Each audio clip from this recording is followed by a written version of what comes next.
देशवासियों, नमस्कार। जब मैं मन की बात करता हूं तो ऐसा लगता है जैसे आपके बीच आपके परिवार के सदस्य के रूप में उपस्थित हूं।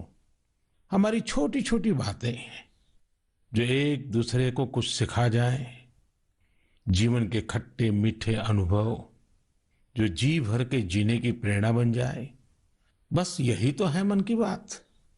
आज 2021 की जनवरी का आखिरी दिन है। क्या आप भी मेरी तरह ये सोच रहे हैं कि अभी कुछ ही दिन पहले तो 2021 शुरू हुआ था? लगता ही नहीं कि जनवरी का पूरा महीना बीत गया है। समय की गति इसी को तो कहते हैं। कुछ दिन पहले की ही तो बात लगती है जब हम एक दूसरे को शुभकामनाएं दे रहे थे। फिर हमने लोहड़ी मनाई, मकर संक्रांति मनाई, पोंगल, बिहू मनाया। देश के अलग अलग हिस्सों में त्योहारों की धूम रही। 23 जनवरी को हमने नेताजी सुभाष चंद्र बोस के जन्मदिन को पराक्रम दिवस के तौर पर मनाया और 26 जनवरी को गणतंत्र दिवस की शानदार परेड भी देखी। राष्ट्रपति जी द्वारा संसद के संयुक्त सत्र को संबोधन के बाद बजट सत्र भी शुरू हो गया है। इन सभी के बीच एक और कार्य हुआ जिसका हम सभी को बहुत इंतजार रहता है। ये है पद्म पुरस्कारों की घोषणा।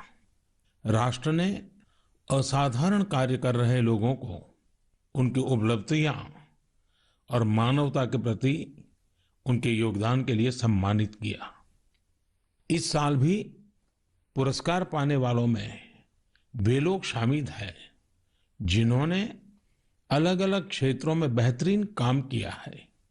अपने कामों से किसी का जीवन बदला है, देश को आगे बढ़ाया है। यानी जमीनी स्तर पर काम करने वाले अनसंग हीरोज को पद्म सम्मान देने की जो परंपरा देश ने कुछ वर्ष पहले शुरू की थी, वो इस बार भी कायम रखी गई है। मेरा आप सभी से आग्रह है कि इन लोगों के बारे में, उनके योगदान के बारे में जरूर जानें। परिवार में उनके बारे में चर्चा करें। देखिएगा सबको इससे कितनी प्रेरणा मिलती है। इस महीने क्रिकेट पिच से भी बहुत अच्छी खबर मिली। हमारी क्रिकेट टीम ने शुरुआती दिक्कतों के बाद शानदार वापसी करते हुए ऑस्ट्रेलिया में सीरीज जीती। हमारे खिलाड़ियों का हार्डवर्क और टीम वर्क प्रेरित करने वाला है। इन सब के बीच दिल्ली में 26 जनवरी को तिरंगा का अपमान देख देश बहुत दुखी भी हुआ। हमें आने वाले समय को नई आशा और नवीनता से भरना है। हमने पिछले साल असाधारण संयम और साहस का परिचय दिया। इस साल भी हमें कड़ी मेहनत करके अपने संकल्पों को सिद्ध करना है। अपने देश को और तेज गति से आगे ले जाना है।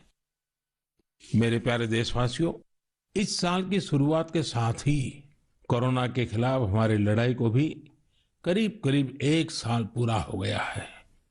जैसे कोरोना के खिलाफ भारत की लड़ाई एक उदाहरण बनी है, वैसे ही अब हमारा वैक्सीनेशन प्रोग्राम भी दुनिया में एक मिसाल बन रहा है। आज भारत दुनिया का सबसे बड़ा कोविड वैक्सीन प्रोग्राम चला रहा है। आप जानते हैं और भी ज्यादा गर्व की बात क्या है? हम सबसे बड़े वैक्सीन प्रोग्राम के साथ ही दुनिया में सबसे तेज गति से अपने नागरिकों का वैक्सीनेशन भी कर रहे हैं। सिर्फ 15 दिन में भारत अपने 30 लाख से ज्यादा कोरोना वॉरियर का टीकाकरण कर चुका है, जबकि अमेरिका जैसे समृद्ध देश को इसी काम में 18 दिन लगे थे और ब्रिटेन को 36 दिन। साथियों, मेड इन इंडिया वैक्सीन आज भारत की आत्मनिर्भरता का तो प्रतीक है ही, भारत के आत्मगौरव का भी प्रतीक है। नमो ऐप पर यूपी से भाई हिमांशु यादव ने लिखा है कि मेड इन इंडिया वैक्सीन से मन में एक नया आत्मविश्वास आ गया है। मदुरई से कीर्ति जी लिखती हैं कि उनके कई विदेशी दोस्त उनको मैसेज भेजकर भारत का शुक्रिया अदा कर रहे हैं। कीर्ति जी के दोस्तों ने उन्हें लिखा है कि भारत ने जिस तरह कोरोना से लड़ाई में दुनिया की मदद की है, उससे भारत के बारे में उनके मन में इज्जत और भी बढ़ गई है। कीर्ति जी, देश का ये गौरवगान सुनकर मन की बात के श्रोताओं को भी गर्व होता है। आजकल मुझे भी अलग अलग देशों के राष्ट्रपति और प्रधानमंत्रियों की तरफ से भारत के लिए ऐसे ही संदेश मिलते हैं। आपने भी देखा होगा, अभी ब्राजील के राष्ट्रपति ने ट्वीट करके जिस तरह से भारत को धन्यवाद दिया है, वो देखकर हर भारतीय को कितना अच्छा लगा। हजारों किलोमीटर दूर दुनिया के दूर सुदूर कोने के निवासियों को रामायण के उस प्रसंग की इतनी गहरी जानकारी है, उनके मन पर गहरा प्रभाव है। ये हमारी संस्कृति की विशेषता है। साथियों, इस वैक्सीनेशन कार्यक्रम में आपने एक और बात पर अवश्य ध्यान दिया होगा। संकट के समय में भारत दुनिया की सेवा इसलिए कर पा रहा है क्योंकि भारत आज दवाओं और वैक्सीन को लेकर सक्षम है, आत्मनिर्भर है। यही सोच आत्मनिर्भर भारत अभियान की भी है। भारत जितना सक्षम होगा, उतनी ही अधिक मानवता की सेवा करेगा, उतना ही अधिक लाभ दुनिया को होगा। मेरे प्यारे देशवासियों, हर बार आपके ढेर सारे पत्र मिलते हैं। नमो ऐप और माय गॉव पर आपके मैसेजेस, फोन कॉल्स के माध्यम से आपकी बातें जानने का अवसर मिलता है। इन्हीं संदेशों में एक ऐसा भी संदेश है जिसने मेरा ध्यान खींचा। ये संदेश है बहन प्रियंका पांडे जी का। 23 साल की बेटी प्रियंका जी हिंदी साहित्य की विद्यार्थिनी है और बिहार के सिवान में रहती है। प्रियंका जी ने नमो ऐप पर लिखा है कि वो देश के 15 घरेलू पर्यटन स्थलों पर जाने के मेरे सुझाव से बहुत प्रेरित हुई थी। इसलिए 1 जनवरी को वो एक जगह के लिए निकली जो बहुत खास थी। वे जगह थी उनके घर से 15 किलोमीटर दूर देश के पहले राष्ट्रपति डॉक्टर राजेंद्र प्रसाद जी का पैतृक निवास। प्रियंका जी ने बड़ी सुंदर बात लिखी है कि अपने देश की महान विभूतियों को जानने की दिशा में उनका ये पहला कदम था। प्रियंका जी को वहां डॉक्टर राजेंद्र प्रसाद जी द्वारा लिखी गई पुस्तकें मिली, अनेक ऐतिहासिक तस्वीरें मिली। वाकई प्रियंका जी, आपका यह अनुभव दूसरों को भी प्रेरित करेगा। साथियों, इस वर्ष से भारत अपनी आजादी के 75 वर्ष का समारोह अमृत महोत्सव शुरू करने जा रहा है। ऐसे में यह हमारे उन महानायकों से जुड़ी स्थानीय जगहों का पता लगाने का बेहतरीन समय है जिनकी वजह से हमें आजादी मिली। साथियों, हम आजादी के आंदोलन और बिहार की बात कर रहे हैं तो मैं नमो ऐप पर ही की गई एक और टिप्पणी की भी चर्चा करना चाहूंगा। मुंगेर के रहने वाले जयराम विप्लव जी ने मुझे तारापुर शहीद दिवस के बारे में लिखा है। 15 फरवरी 1932 को देशभक्तों की एक टोली के कई वीर नौजवानों की अंग्रेजों ने बड़ी ही निर्ममता से हत्या कर दी थी। उनका एकमात्र अपराध यह था कि वे वंदे मातरम और भारत मां की जय के नारे लगा रहे थे। मैं उन शहीदों को नमन करता हूं और उनके साहस का श्रद्धापूर्वक स्मरण करता हूं। मैं जयराम विप्लव जी को धन्यवाद देना चाहता हूं। वे एक ऐसी घटना को देश के सामने लेकर आए जिस पर उतनी चर्चा नहीं हो पाई जितनी होनी चाहिए थी। मेरे प्यारे देशवासियों, भारत के हर हिस्से में, हर शहर, कस्बे और गांव में आजादी की लड़ाई पूरी ताकत के साथ लड़ी गई थी। भारत भूमि के हर कोने में ऐसे महान सपूतों और वीरांगनाओं ने जन्म लिया जिन्होंने राष्ट्र के लिए अपना जीवन न्योछावर कर दिया। ऐसे में यह बहुत महत्वपूर्ण है कि हमारे लिए किए गए उनके संघर्षों और उनसे जुड़ी यादों को हम संजोकर रखें और इसके लिए उनके बारे में लिखकर हम अपनी भावी पीढ़ियों के लिए उनकी स्मृतियों को जीवित रख सकते हैं। मैं सभी देशवासियों को और खास करके अपने युवा साथियों को आह्वान करता हूं कि ये देश के स्वतंत्रता सेनानियों के बारे में, आजादी से जुड़ी घटनाओं के बारे में लिखें। अपने इलाके में स्वतंत्रता संग्राम के दौर की वीरता की गाथाओं के बारे में किताबें लिखें। अब जबकि भारत अपनी आजादी के 75 वर्ष मनाएगा, तो आपका लेखन आजादी के नायकों के प्रति उत्तम श्रद्धांजलि होगी। यंग राइटर्स के लिए इंडिया 75 के निमित्त एक इनिशिएटिव शुरू किया जा रहा है। इससे सभी राज्यों और भाषाओं के युवा लेखकों को प्रोत्साहन मिलेगा। देश में बड़ी संख्या में ऐसे विषयों पर लिखने वाले राइटर्स तैयार होंगे जिनका भारतीय विरासत और संस्कृति पर गहन अध्ययन होगा। हमें ऐसी उभरती प्रतिभाओं की पूरी मदद करनी है। इससे भविष्य की दिशा निर्धारित करने वाले थॉट लीडर्स का एक वर्ग भी तैयार होगा। मैं अपने युवा मित्रों को इस पहल का हिस्सा बनने और अपने साहित्यिक कौशल का अधिक से अधिक उपयोग करने के लिए आमंत्रित करता हूं। इससे जुड़ी जानकारियां शिक्षा मंत्रालय की वेबसाइट से प्राप्त कर सकते हैं। मेरे प्यारे देशवासियों, मन की बात में श्रोताओं को क्या पसंद आता है ये आप ही बेहतर जानते हैं, लेकिन मुझे मन की बात में सबसे अच्छा ये लगता है कि मुझे बहुत कुछ जानने, सीखने और पढ़ने को मिलता है। एक प्रकार से परोक्ष रूप से आप सबसे जुड़ने का अवसर मिलता है। किसी का प्रयास, किसी का जज्बा, किसी का देश के लिए कुछ कर गुजर जाने का जुनून, ये सब मुझे बहुत प्रेरित करते हैं, ऊर्जा से भर देते हैं।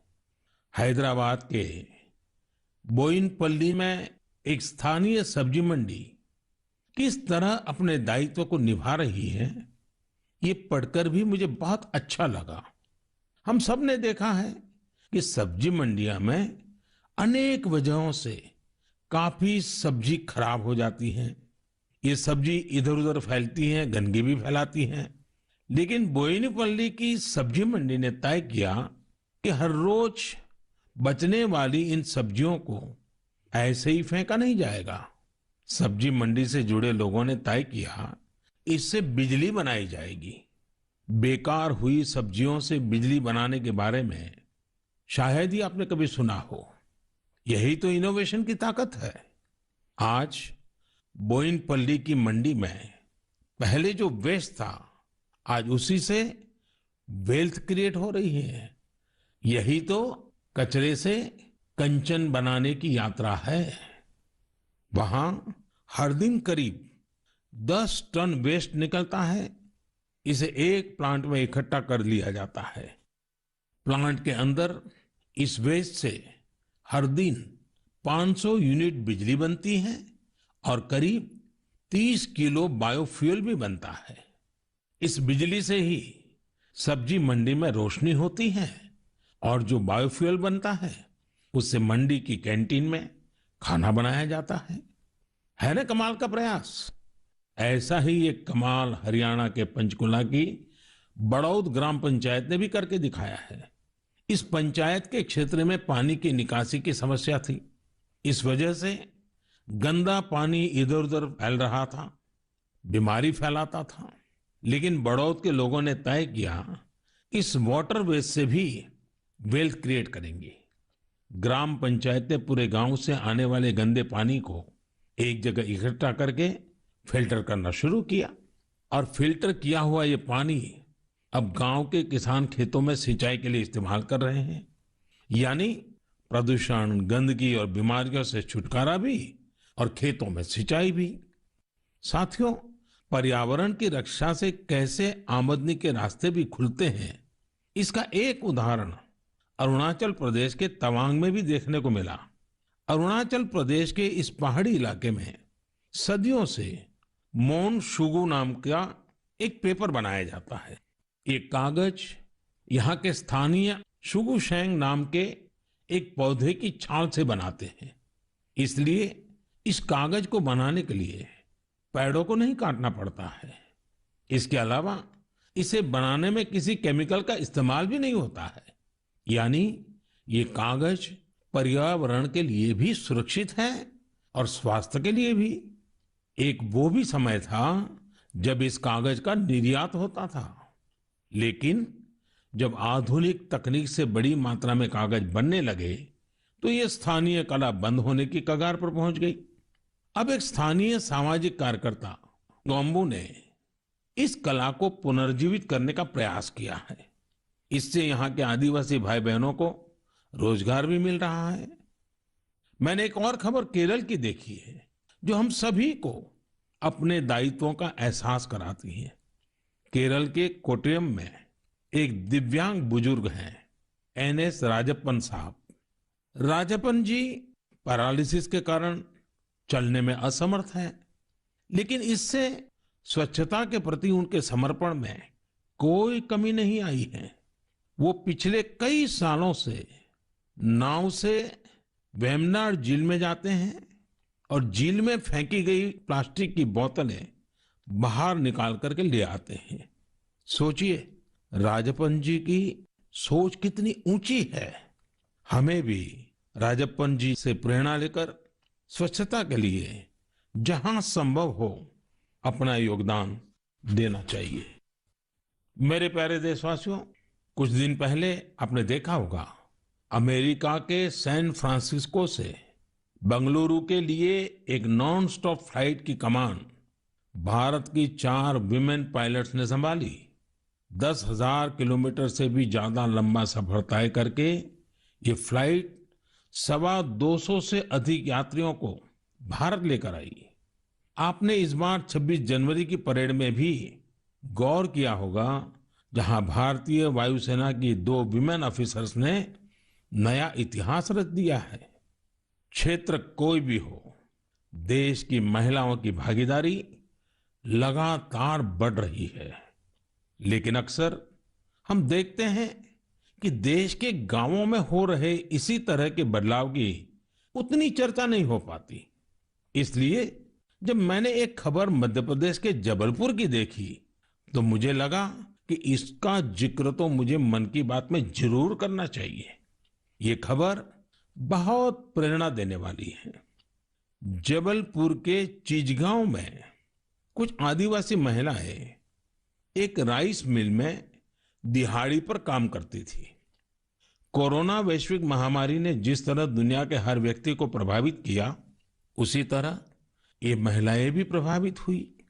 उनकी राइस मिल में काम रुक गया। स्वाभाविक है कि इससे आमदनी की भी दिक्कत आने लगी, लेकिन ये निराश नहीं हुई। इन्होंने हार नहीं मानी। इन्होंने तय किया कि ये साथ मिलकर अपनी खुद की राइस मिल शुरू करेगी। जिस मिल में ये काम करती थी वो अपनी मशीन भी बेचना चाहती थी। इनमें से मीना रहंगडाले जी ने सब महिलाओं को जोड़कर स्वयं सहायता समूह बनाया और सबने अपनी बचाई हुई पूंजी से पैसा जुटाया। जो पैसा कम पड़ा उसके लिए आजीविका मिशन के तहत बैंक से कर्ज ले लिया। और अब देखिए, इन आदिवासी बहनों ने वही राइस मिल खरीद ली जिसमें वो कभी काम किया करती थी। आज वो अपनी खुद की राइस मिल चला रही हैं। इतने ही दिनों में इस मिल ने करीब 3 लाख रुपए का मुनाफा भी कमा लिया है। इस मुनाफे से मीना जी और उनकी साथी सबसे पहले बैंक का लोन चुकाने और फिर अपने व्यापार को बढ़ाने के लिए तैयारी कर रही हैं। कोरोना ने जो परिस्थितियां बनाई, उससे मुकाबले के लिए देश के कोने कोने में ऐसे अद्भुत काम हुए हैं। मेरे प्यारे देशवासियों, अगर मैं आपसे बुंदेलखंड के बारे में बात करूं तो वो कौन सी चीजें हैं जो आपके मन में आएगी? इतिहास में रुचि रखने वाले लोग इस क्षेत्र को झांसी की रानी लक्ष्मीबाई के साथ जोड़ेंगे। वहीं कुछ लोग सुंदर और शांत ओरछा के बारे में सोचेंगे। कुछ लोगों को इस क्षेत्र में पड़ने वाली अत्यधिक गर्मी की भी याद आ जाएगी। लेकिन इन दिनों यहाँ कुछ अलग हो रहा है जो काफी उत्साहवर्धक है और जिसके बारे में हमें जरूर जानना चाहिए। पिछले दिनों झांसी में 1 महीने तक चलने वाला स्ट्रॉबेरी फेस्टिवल शुरू हुआ। हर किसी को आश्चर्य होता है, स्ट्रॉबेरी और बुंदेलखंड, लेकिन यही सच्चाई है।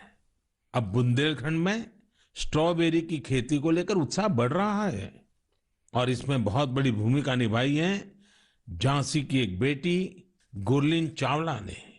लॉ की छात्रा गुरलीन ने पहले अपने घर पर और फिर अपने खेत में स्ट्रॉबेरी की खेती का सफल प्रयोग कर ये विश्वास जगाया है कि झांसी में भी ये हो सकता है।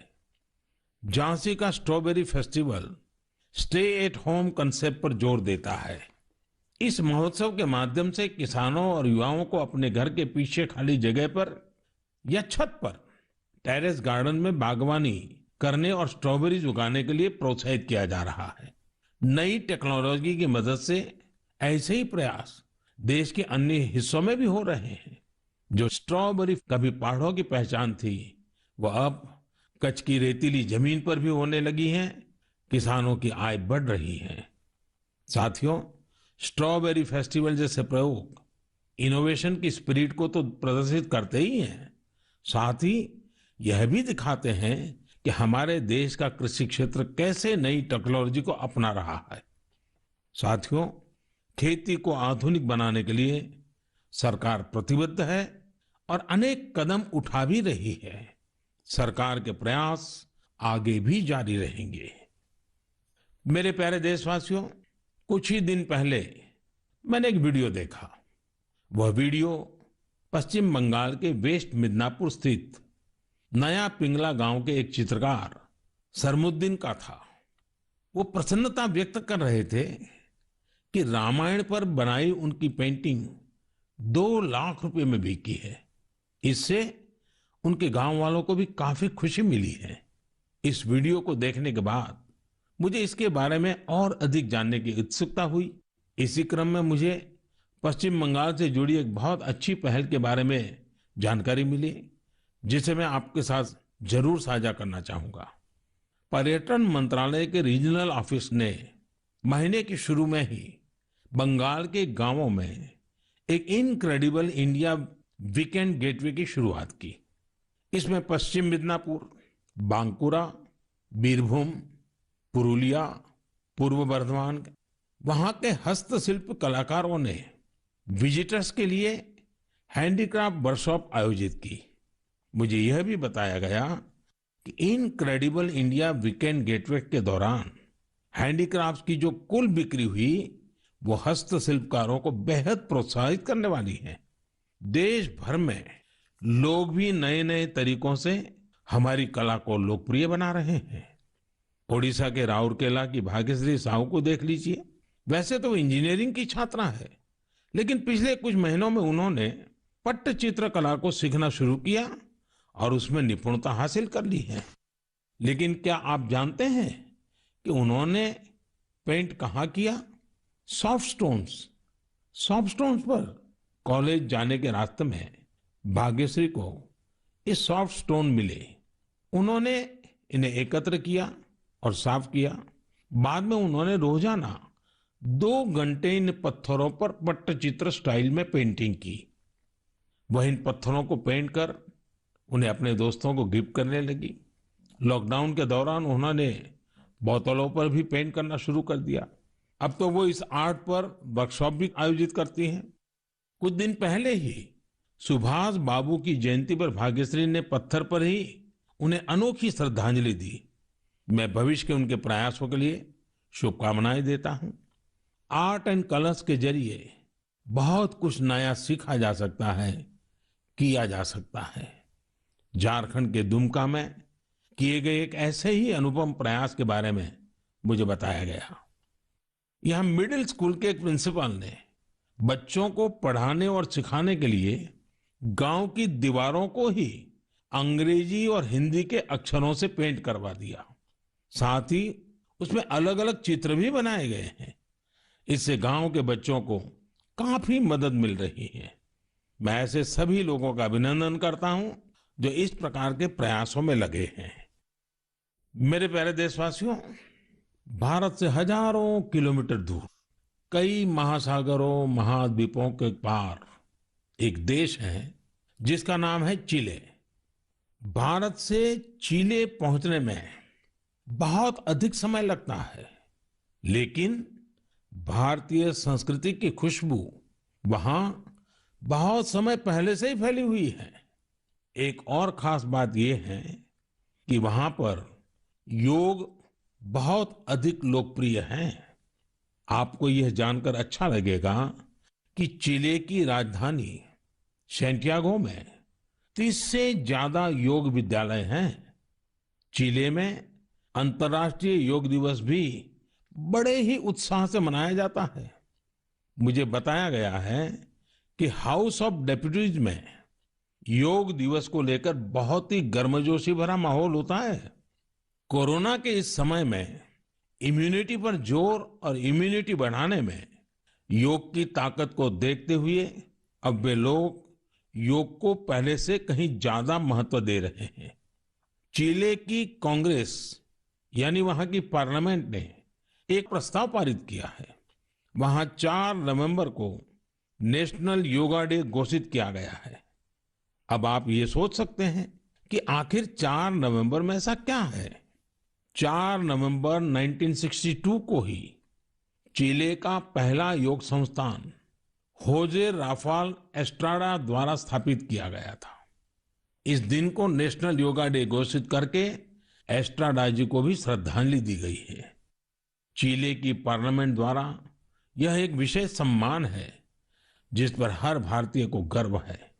वैसे चिले की संसद से जुड़ी एक और बात आपको दिलचस्प लगेगी। चिले सीनेट के वाइस प्रेसिडेंट का नाम रविंद्रनाथ क्विंटेरॉस है। उनका यह नाम विश्व कवि गुरुदेव टैगोर से प्रेरित होकर रखा गया है। मेरे प्यारे देशवासियों, माय गॉव पर महाराष्ट्र के जालना के डॉक्टर स्वप्निल मंत्री और केरल के पलक्कड़ के प्रहलाद राजगोपाल ने आग्रह किया है कि मैं मन की बात में सड़क सुरक्षा पर भी आपसे बात करूं। इसी महीने 18 जनवरी से 17 फरवरी तक हमारा देश सड़क सुरक्षा माह यानी रोड सेफ्टी मंथ भी मना रहा है। सड़क हादसे आज हमारे देश में ही नहीं, पूरी दुनिया में चिंता का विषय है। आज भारत में रोड सेफ्टी के लिए सरकार के साथ ही व्यक्तिगत और सामूहिक स्तर पर कई तरह के प्रयास भी किए जा रहे हैं। जीवन बचाने के इन प्रयासों में हम सबको सक्रिय रूप से भागीदार बनना चाहिए। साथियों, आपने ध्यान दिया होगा, बॉर्डर रोड ऑर्गेनाइजेशन जो सड़कें बनाती हैं, उससे गुजरते हुए आपको बड़े ही इनोवेटिव स्लोगन्स देखने को मिलते हैं।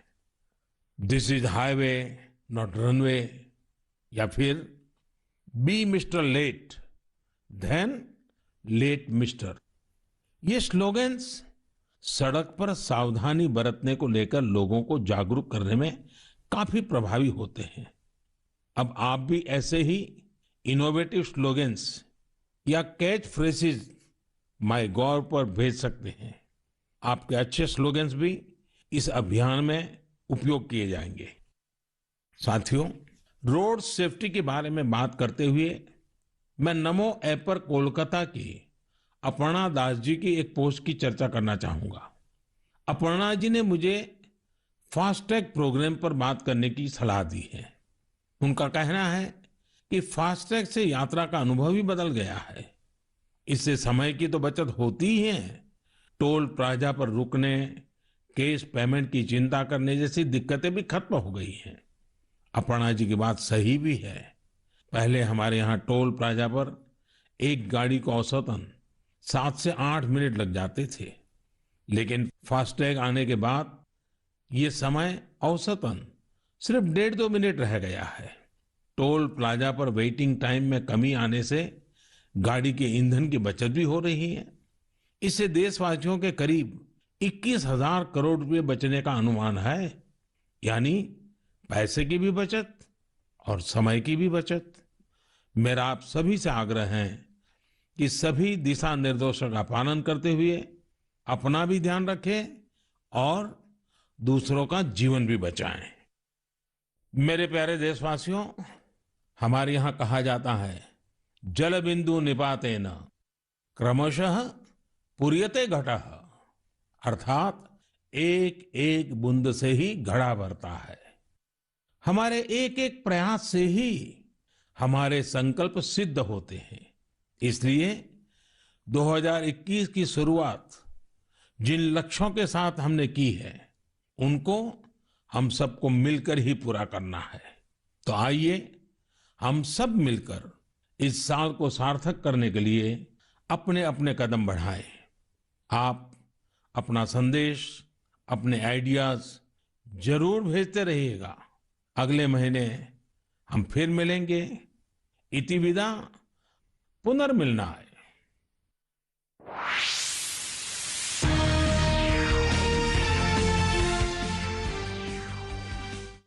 पहला मन की बात तिरंगे के अपमान से देश दुखी है, यहीं से शुरुआत की।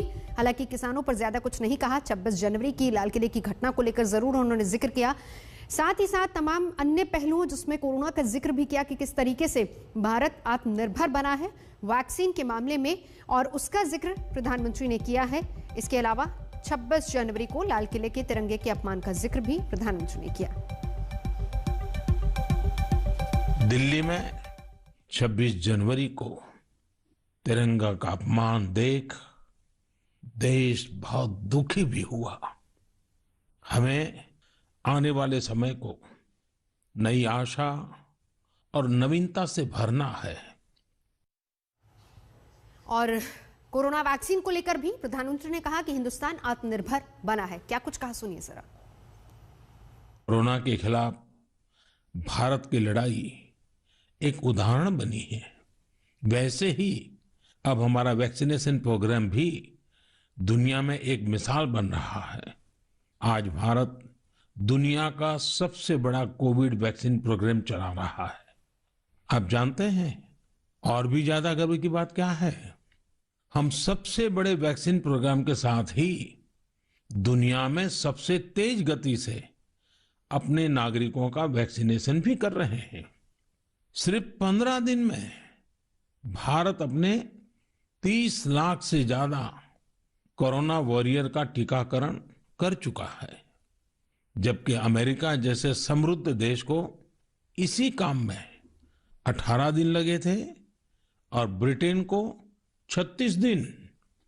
साथियों, मेड इन इंडिया वैक्सीन आज भारत की आत्मनिर्भरता का तो प्रतीक है ही, भारत के आत्मगौरव का भी प्रतीक है। बढ़ते आगे बात करते हैं किसान आंदोलन की।